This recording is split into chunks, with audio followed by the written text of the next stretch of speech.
नमस्कार, जनमत हरियाणा में आपका स्वागत है। मैं हूं कमल कांत।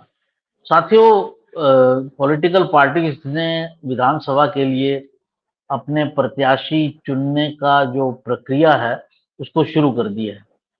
खासतौर से कांग्रेस ने अपने प्रत्याशियों के लिए उन्हें कहा कि वो जो चुनाव लड़ना चाहते हैं जिस कॉन्स्टिट्यूंसी से, वो अपने आवेदन दें और उसके बाद उनकी स्क्रूटनी वगैरह करके आगे की प्रक्रिया चालू होगी।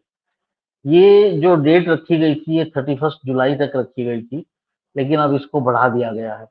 इसकी क्या कारण है और कैसा रिस्पॉन्स है, इन सब बातों पर को जानने के लिए हमारे साथ जुड़े हुए हैं प्रद्युमन जी।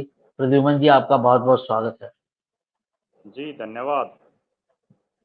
प्रद्युमन जी, ये जो डेट बढ़ाई गई और अब तक क्या रिस्पॉन्स आया, जी इसके बारे में हमारे दर्शकों को ब्यौरा शेयर करें, अपना अनुभव शेयर करें। देखो, हरियाणा प्रदेश में विधानसभा चुनाव के मद्देनजर कांग्रेस पार्टी ने सबसे पहले अपने जो उनके संभावित दावेदार हैं, जो लोग टिकट चाहते हैं, उनको आवेदन करने के लिए कहा गया।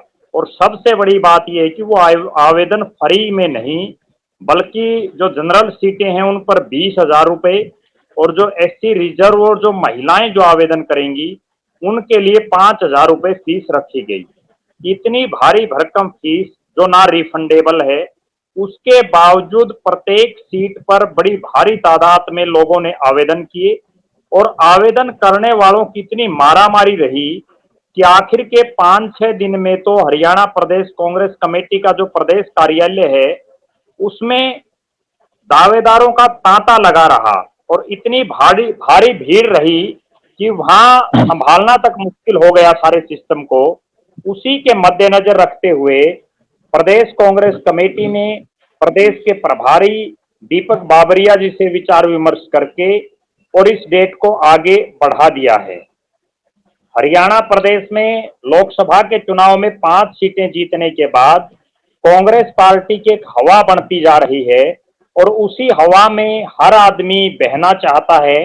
जिस तरह की कांग्रेस पार्टी की सुनामी हरियाणा प्रदेश में लोग उम्मीद मान रहे हैं, उसमें हर आदमी तैरना चाह रहा है। इसी के मद्देनजर जिन लोगों ने आवेदन किए हैं, अगर आप उनको देखोगे मोटा मोटी, तो उसमें बहुत से किसान नेताओं ने भी आवेदन किए हैं, बहुत से सामाजिक कार्यकर्ताओं ने भी आवेदन किए हैं, बहुत से ऐसे लोगों ने भी आवेदन किए हैं जिनका कभी कोई कांग्रेस से वास्ता नहीं रहा है, लेकिन ना ही वो कांग्रेस में कभी सक्रिय सदस्य के तौर पर रहे हैं। उसके बावजूद उन लोगों की इच्छा है कि कांग्रेस पार्टी उन्हें अपना प्रत्याशी बनाए। निश्चित रूप से 20,000 रुपए की भारी भरकम धनराशि आवेदन के लिए, और उसके बावजूद हजारों लोग जिस तरह से आवेदन कर रहे हैं, कहीं ना कहीं ऐसा लग रहा है कि ये दर्शा रहा है हरियाणा प्रदेश में विधानसभा चुनाव का क्या परिणाम रह सकता है। जी तो प्रद्युमन जी, आपका क्या मानना है इससे? एक चीज तो साबित हो रही है कि लोगों में कांग्रेस को लेकर आशा है कि कांग्रेस का पलड़ा भारी है। तो आपका इसमें क्या आकलन है? जिस तरह से भारी भरकम भीड़ जुट रही है, तो क्या कांग्रेस के की तरफ जो हवा है, या सुनामी जो आपने शब्द यूज किया, वो कांग्रेस की तरफ ही है? और इसका क्या पार्टी को लाभ होगा, या इसके कुछ खराब परिणाम भी हो सकते हैं? देखो, फिलहाल जनता का क्या मूड है उस बारे में तो अभी नहीं कह सकते, क्योंकि वो तो जब जनता वोट देगी तभी पता चलेगा। लेकिन जो दावेदार हैं, जो चुनाव लड़ना चाहते हैं, उनमें जरूर कांग्रेस के प्रति एक आकर्षण है। और ये 10 साल के बाद ऐसा पहली बार देखा गया है जब इतनी भारी तादाद में लोग कांग्रेस पार्टी की टिकट के इच्छुक हैं। इसके इतर अगर हम देखें, तो भारतीय जनता पार्टी के एक बड़े नेता मनीष ग्रोवर ने बाकायदा ये कहा कि वो अगला विधानसभा का चुनाव नहीं लड़ना चाहते। हालांकि बाद में उन्होंने यू टर्न भी ले लिया, लेकिन बीजेपी में 90 के 90 विधानसभा क्षेत्रों में इक्का दुक्का लोग ही विधानसभा के हिसाब से टिकटें मांग रहे हैं। कुछ एक 15-20 विधानसभाओं को अगर छोड़ दें, तो अधिकतर विधानसभा क्षेत्र ऐसे हैं जहां 2, 3 या एक ही संभावित दावेदार बीजेपी में दिखाई दे रहा है। वहीं कांग्रेस में 10 से 15 से 20 पर संभावित दावेदार तक दिखाई दे रहे हैं। विशेषकर जो एससी रिजर्व सीटें हैं उनमें तो दावेदारों की संख्या बहुत ज्यादा बढ़ चुकी है। जब ये आखिरी सूची आएगी कि किस विधानसभा क्षेत्र से कितने लोगों ने अपना आवेदन किया, तब हैरानी होगी कि एससी रिजर्व सीटों पर आपको सबसे ज्यादा आवेदन दिखाई देंगे। एक बहुत बड़ी बात जो मेरे पास जो सूचना है, कुछ एक नेता ऐसे भी हैं जिन्होंने एक विधानसभा के अलावा अलग 2 से 3 विधानसभा क्षेत्रों तक के लिए भी आवेदन किया है। कहीं ना कहीं जिस तरह से लोग उमड़ रहे हैं, भावी दावेदार उमड़ रहे हैं, और यहां तक कि एक गजब बात मैं बताऊं जो मेरे पास सूचना है, जो सामाजिक कार्यकर्ता, जो इस तरह के लोग जिनका राजनीति से, सक्रिय चुनावी राजनीति से बहुत ज्यादा वास्ता नहीं था, वो लोग 2019 में बीजेपी की टिकट के इच्छुक थे। उन्होंने बीजेपी की टिकट के लिए आवेदन किया था, लेकिन अब उन्हीं लोगों ने बीजेपी को दरकिनार करते हुए कांग्रेस पार्टी की टिकट के लिए आवेदन किया है। तो ये कहीं ना कहीं ये दर्शा रहा है कि जो दावेदार हैं उनमें कांग्रेस पार्टी के लिए एक आकर्षण जरूर बढ़ा है। अब जनता जो फैसला लेगी वो तो जब वोटिंग होगी तब पता चलेगा, लेकिन इतना निश्चित है कि जो नेता हैं वो बीजेपी से विमुख होकर के कांग्रेस की तरफ देख रहे हैं। जी जी, ये जो सीटों पर आपने कहा कि जो रिजर्व सीटें हैं उनके ऊपर ज्यादा लोग जो है वो इच्छुक हैं चुनाव लड़ने के और अप्लाई कर रहे हैं कि उन्हें टिकट मिल जाए। इसका कोई खास कारण नजर आता है क्या आपको? देखो, मैं इसके 2 कारण मानता हूँ। एक कारण तो ये है कि वहां जो आवेदन की फीस है वो मात्र 5,000 रुपए है, जिससे बड़ी संख्या में लोगों ने आवेदन किए हैं।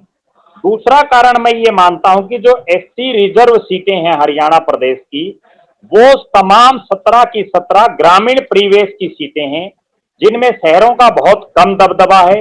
और जो ग्रामीण सीटें हैं उनमें किसी समय चौधरी देवीलाल के परिवार और उनकी पार्टियों के नेता प्रत्याशी अधिकतर जीतते थे। अब जो हालात है, क्योंकि चौधरी भूपेंद्र सिंह हुड्डा का जो किसान कौम है या जो जाट जाति है उसमें बड़ा जबरदस्त प्रभाव है, और ये जो एससी रिजर्व सीटें हैं इनमें से अधिकतर सीटें किसान बाहुल्य और जाट बाहुल्य हैं। तो कहीं ना कहीं मेरा ऐसा मानना है कि इन सीटों पर कांग्रेस पार्टी के जीतने की संभावना ज्यादा है, जिसकी वजह से आवेदन ज्यादा होंगे। इसके इतर जो शहरी सीटें हैं जहां कांग्रेस पार्टी का इतना दबदबा नहीं है, वहां आज भी भारतीय जनता पार्टी कांग्रेस के मुकाबले ठीक ठाक हालात में है। उन सीटों पर जब आप देखोगे तो वहां आवेदन आपको कम मिलेंगे। जी जी, तो मोटे तौर पर आपका ये कहना है कि ग्रामीण जो इलाके हैं वहां पर काफी कांग्रेस के पक्ष में हवा चल रही है, और शहरों में उतना अभी नहीं कहा जा सकता, लेकिन ये तय है कि ग्रामीण क्षेत्र की जो सीटें हैं वहां पर कांग्रेस जो है वो 2 कदम आगे है बीजेपी से। देखो, बिल्कुल ये बात बिल्कुल सही है। जब लोकसभा का चुनाव आया तब भी जो परिणाम आया था, जहां जहां ग्रामीण क्षेत्र ज्यादा थे उनमें कांग्रेस जीती है, जहां शहरी क्षेत्र या शहरी मतदाता ज्यादा थे उनमें भारतीय जनता पार्टी जीती है। और इसी कमी को दूर करने के लिए अभी कांग्रेस पार्टी के 2 बड़े नेता कुमारी शैलजा और दीपेंद्र सिंह हुड्डा तमाम 90 के 90 विधानसभा क्षेत्रों के जो शहरी क्षेत्र हैं, जिन जिन भी इलाकों में, वहां पद यात्राएं कर रहे हैं। वो केवल शहरों में कांग्रेस पार्टी के पक्ष में माहौल बनाने के लिए इस तरह के प्रयास कर रहे हैं ताकि हरियाणा प्रदेश में कांग्रेस की सरकार आ सके। जी एक चीज और प्रद्युमन जी साफ कीजिए कि हरियाणा में कितनी सीटें हैं जिन्हें शहरी कहा जा सकता है और कितनी सीटें हैं जिन्हें ग्रामीण कहा जा सकता है? देखो, हरियाणा प्रदेश में मोटा मोटी अगर बात करें तो लगभग 25 के आसपास सीटें ऐसी हैं जो शहरी मतदाता जिनको प्रभावित करते हैं। और उन 25 में से कई तो ऐसी हैं जो बिल्कुल प्योर शहर की हैं। जैसे अगर हम उदाहरण दें कि हिसार शहर की सीट है, रोहतक शहर की सीट है, ये तमाम जो शहरी सीटें हैं। अगर कुछ एक सीटें ऐसी हैं जैसे भिवानी सीट है, उसमें भिवानी सीट के अलावा गांव का भी कुछ एरिया आता है, लेकिन उसमें जो हार जीत का फैसला वो शहरी मतदाता ज्यादा करते हैं। जींद विधानसभा की सीट है, उसमें भी गांव काफी आते हैं, लेकिन शहरी मतदाताओं का अच्छा खासा प्रभाव है। इसी तरह से अगर हम बात करें फतेहाबाद शहर की, उसमें बेशक फतेहाबाद शहर है, भट्टू है, भुन्ना है, ये तीन, दो कस्बे और एक शहर है, उसके बावजूद ग्रामीण क्षेत्र भी बहुत ज्यादा है। तो कहीं ना कहीं 25 के आसपास सीटें हरियाणा प्रदेश में ऐसी हैं जिनमें शहरी मतदाता कहीं ना कहीं प्रभावित करता है। प्रद्युमन जी, जो लोकसभा के चुनाव हुए थे, उन लोकसभा के चुनावों में बीजेपी को असेंबली कॉन्स्टिट्यूएंसीज के हिसाब से देखा जाए तो 44 ऐसी सीटें थी जहां पर बीजेपी को बढ़त थी। एक सीट कोसली की ऐसी थी जहां पर दो वोट पर से कांग्रेस आगे थी। तो लगभग 44-45 लगा लीजिए आप, एक सीट बराबर की मान लीजिए। तो ये बाकी जो 25 के अलावा ये जो 20 के लगभग सीटें थी वो ग्रामीण क्षेत्रों की थी। तो ये इसको कैसे आप एक्सप्लेन करेंगे? देखो, कई जगह क्या है कि जहां त्रिकोणीय मुकाबला हो जाता है वहां भारतीय जनता पार्टी जीतने के हालात में है।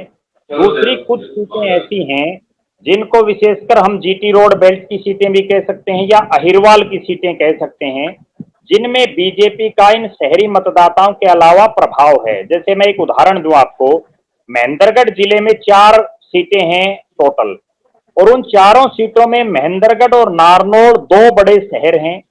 उसके अलावा अटेली और नांगल चौधरी 2 कस्बे आते हैं।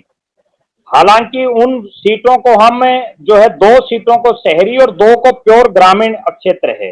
महेंद्रगढ़ में गांव के भी बहुत बड़ा इलाका है, नारनौल में भी गांव आते हैं, उसके बावजूद चारों सीटों पर वहां भारतीय जनता पार्टी जीती है।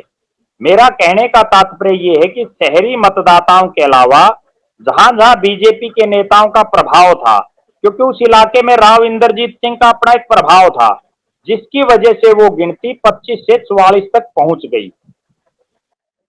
जी, तो कुल जमा जो बीजेपी के प्रभाव के इलाके हैं, जैसे नॉर्थ हरियाणा या साउथ हरियाणा या फरीदाबाद, तो इनमें जो है ग्रामीण क्षेत्रों में भी बीजेपी का प्रभाव कहा जा सकता है, शहरी सीटों के अलावा। तो जो कुल मिलाकर अभी तो 44 सीटें हैं, लेकिन जिस तरह से कांग्रेस की जो आवेदनकर्ताओं की जो सूची है और जो भीड़ है, वो साफ दिखा रही है कि कहीं ना कहीं कांग्रेस को जनता उम्मीदवारों की नजर में अभी एज है, इसलिए ये स्थिति बन रही है। आपका बहुत बहुत धन्यवाद प्रद्युमन जी, आपने पूरी परिस्थिति को समझाया। अभी देखते हैं कि बीजेपी में ये प्रक्रिया कब से शुरू होती है। अभी तो बीजेपी की प्रक्रिया शुरू ही नहीं हुई है, फिर इस पर आकलन किया जाएगा कि दोनों में क्या क्या स्थिति बन रही है। आपका बहुत बहुत धन्यवाद, नमस्कार। जी धन्यवाद। हरियाणा की हर राजनीतिक खबर के विश्लेषण के लिए हमारे चैनल जनमत हरियाणा को लाइक, शेयर और सब्सक्राइब करना ना भूलें। साथ ही बेल आइकन को भी प्रेस कर लें ताकि हर वीडियो की अपडेट आप तक पहुंचती रहे।